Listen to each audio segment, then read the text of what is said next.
right now, at this exact moment, there are 168,000 gas stations across the United States. By this time tomorrow, every single one of them could be empty.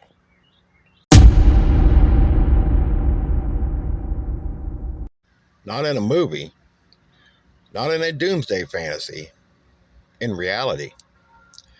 It's already happened, and most Americans has absolutely no idea how close we are to having it happen again. In the next 15 minutes, I'm going to walk you through exactly what happens, hour by hour, the day America's gas supply runs out. What it means for your food, your water, and your family's safety. And more importantly, I'm going to tell you the 3 things you can do today that can be the difference between riding this out comfortably and being completely stranded. So stay with me, because this one matters. If you're new here, welcome to Ohio Valley Prepping. I spent the last year breaking down exactly how fragile our modern systems really are. And more importantly, how everyday families in the Ohio Valley and across the country can protect themselves when those systems fail. If that's the kind of content that matters to you, hey, consider hitting the subscribe button. We appreciate each and every one of you. And you won't find this information laid out more clearly anywhere else. All right, let's get into it. Here's something most people don't know. The United States does not have a massive reserve of gasoline sitting in storage somewhere waiting to be used. Now, think what it takes to keep that cycle running. Well, refineries have to operate, pipelines have to flow, tanker trucks have to drive, and the drivers have to show up for work. Disrupt any of those links, and the whole chain starts to break. We've seen this before.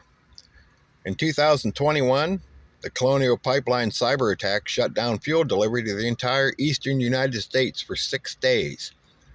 Within 24 hours of the news breaking, gas stations in Georgia and the Carolinas, Virginia and Tennessee went completely dry.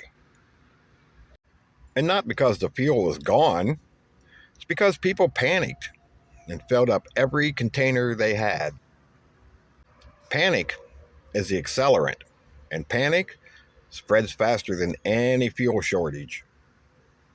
So let's talk about the realistic scenarios that could trigger a national fuel crisis, because there's more of them than you think. Scenario number 1, cyber attacks on pipeline infrastructure.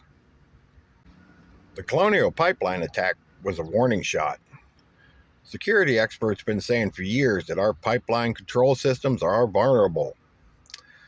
More sophisticated attack, the one that doesn't shut down operations but physically damages the infrastructure, could take weeks or months to repair. Scenario number 2, major natural disaster. A Category 5 hurricane hitting the Gulf Coast doesn't just mean floods in homes. It shuts down refineries, takes out our port infrastructure. The Gulf Coast produces roughly 45% of America's refined fuel. One bad storm season could ripple across the entire country within days. And we're sneaking up on hurricane season real soon. Scenario number 3, a trucking collapse. America moves on trucks. I actually did a whole video dedicated on what happens the day the trucks stop running. I will pin that down in the comments if you want to check that out. There are about 3.5 million truck drivers in this country, and the industry has been running short on drivers for a few years now. Something like a major flu outbreak or a fuel price spike, something we're seeing right now, that makes driving unprofitable, or even a regulatory change. Any of these can pull enough drivers off the road to create a cascading shortage within weeks. And scenario number 4, geopolitical disruptions, something else we're seeing right now. Oil prices are set on a global market. The conflict in the Middle East, like we're having right now, with sanctions and embargoes, or any major global political event that can send prices spiking so fast the supply chain buckles under the pressure. You don't need all four of these to happen at once. You only need one.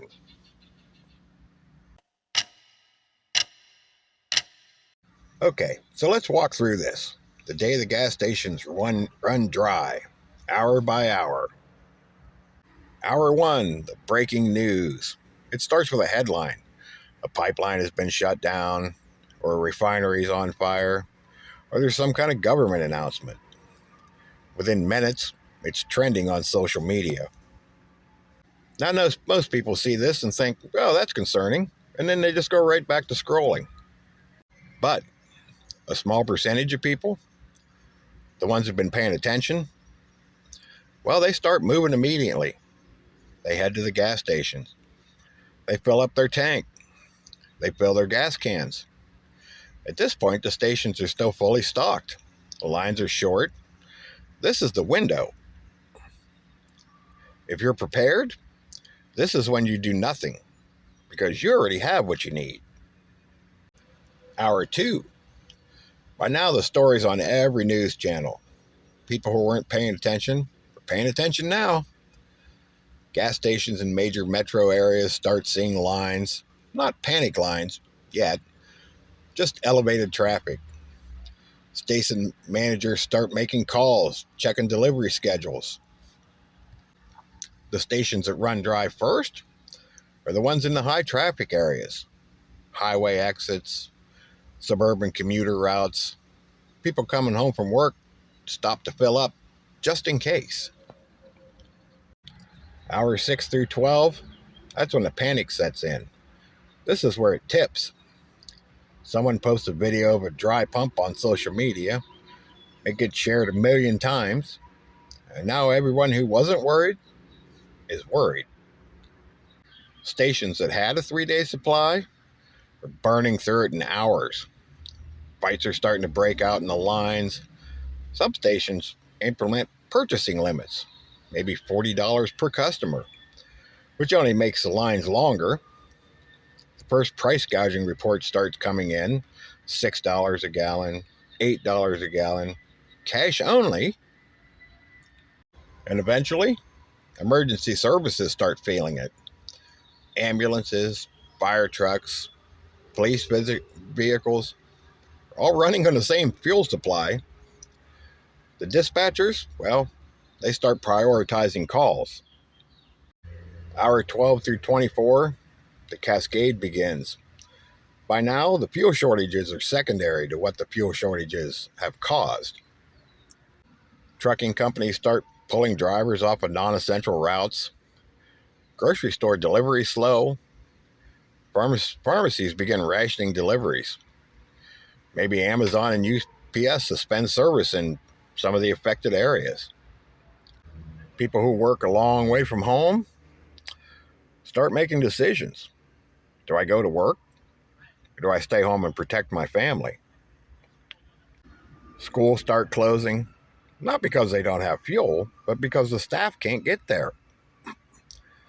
Hospital administrators start running calculations on their backup generators, fuel supply.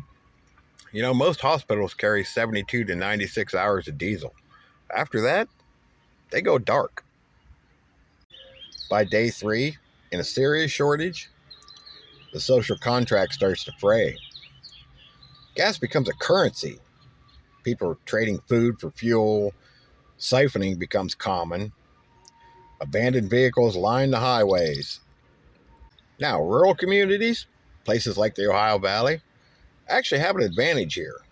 We have a lower population density, and that means a lot less competition for the remaining resources. Tighter communities also mean more cooperation. But urban areas, well, they're a different story. Law enforcement gets stretched thin. Hey, maybe the National Guard gets deployed. Curfews become likely in major cities. And here's the things that most prepping content never tells you. At 72 hours, the fuel shortage isn't your biggest problem anymore. It's everything the fuel shortage broke. Okay, everyone take a breath. Everything I just described is the worst case scenario. And the worst case do happen, but they don't have to happen to you in the same way they happen to the unprepared people. So here are 3 things that matter most, and none of them require you to spend a fortune. The number 1 thing, the half tank rule. We talk about this all the time. This is the single easiest prep you can do starting today. Never let your tank get below half a tank. That's it. If a shortage hits tomorrow and you have half a tank of gas, you got options. You can go get family. You can reach a rural area. You can stay home and wait it out comfortably, knowing that when it's over, you still have gas left. Most people let their tanks get down to empty before they even think about filling up. In a crisis, that habit's catastrophic. Half a tank, always. Make it automatic. Number 2, have some fuel stored. 5 to 10 gallons of gasoline stored can change the situation dramatically.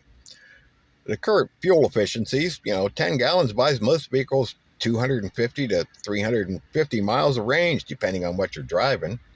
And that's on top of whatever you already have in your tank. Of course, always use the approved red fuel canisters and some fuel stabilizer, especially if you're going to store it longer than 30 days.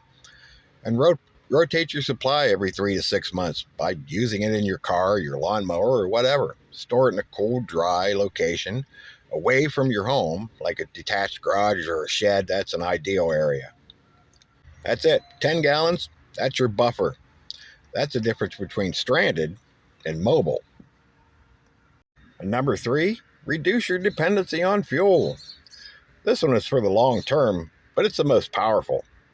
Ask yourself, if fuel costs $15 a gallon tomorrow, what would I change about my life? Maybe that means keeping a week of groceries at home so a shortage doesn't force you to go out. Maybe it means identifying closer alternatives for your regular errands. Maybe it means having a bicycle or an e-bike in working condition as a backup. The households that are going to weather a fuel crisis the best aren't the ones with the most stored gas. They're the ones who need to drive the least. All right, so here's what I want you to do. Before you close this video, I want you to do 3 things. Not tomorrow, today. Number 1, go check your gas tank right now. If it's below half, go fill it up. Number 2, go purchase or order 2 5-gallon fuel tanks and some stabilizer and fill them up this week.